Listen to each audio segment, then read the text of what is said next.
你一定估唔到，全網咁火爆嘅脆皮五花肉呢，原來係咁簡單嘅。佢唔使烤箱，又唔使空氣炸鑊，屋企呢有個平底鑊就可以整㗎喇。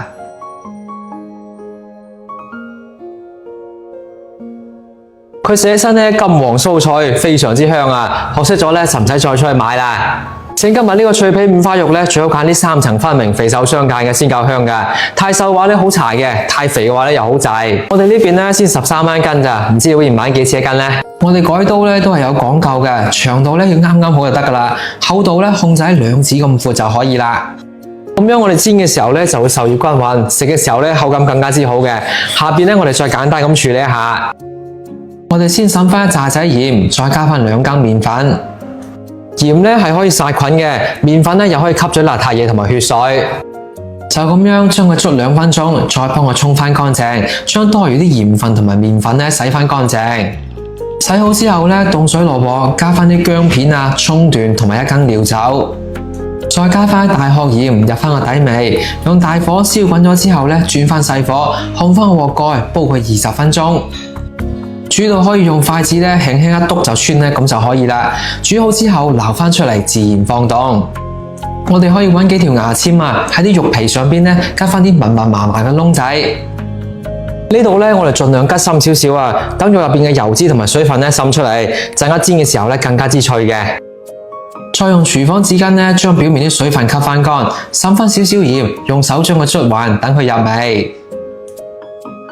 重點嚟啦，我哋要喺皮上邊咧抹翻一層白醋，煎出嚟咧先可以等啲皮更加之酥脆，起嗰啲虎皮嘅。我每日都會分享一啲簡單又好食嘅家常菜，不如點個小紅心關注支持下咧，小樣祝大家咧身體健康，日日都咁開心。跟住咧，我哋準備個平底鑊，唔使放油嘅，直接將五花肉咧皮向下放入鑊入邊先，再控翻鑊蓋，轉翻中細火，慢慢咁煎佢。呢度呢，我哋一定要控緊個蓋啊！如果唔係啲油彈起身咧，好痛㗎。煎到佢黃黃地之後呢，關火等佢凍凍先。我哋再打開個蓋，反面嘅時候呢，記得揾個蓋擋擋佢，安全第一啊嘛。咁樣嘅話呢，啲油就唔會飛到身上邊啦。每一面呢都煎到金金黃黃咁樣，將啲油脂逼晒出嚟。咁樣呢，我哋後邊繼續煎嘅時候嗰啲皮呢就唔會爆油出嚟啦。等肉嘅水分收得差唔多乾啦，我哋轉翻大火，細火咧煎唔到嗰種珍珠泡出嚟㗎。最後再將五花肉咧豎起身，等皮嗰邊充分咁煎得到，煎佢1-2分鐘咧，等佢皮變到金黃酥脆。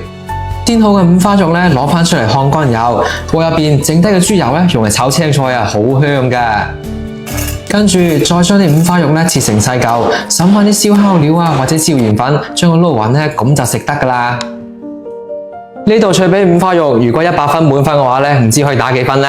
寫真呢，外酥裏嫩，啲皮又鑊鑊脆嘅，瘦肉又唔柴，肥肉又唔會好滯，一啖咬落去呢，成嘴都係肉香味，小朋友個個都好中意食。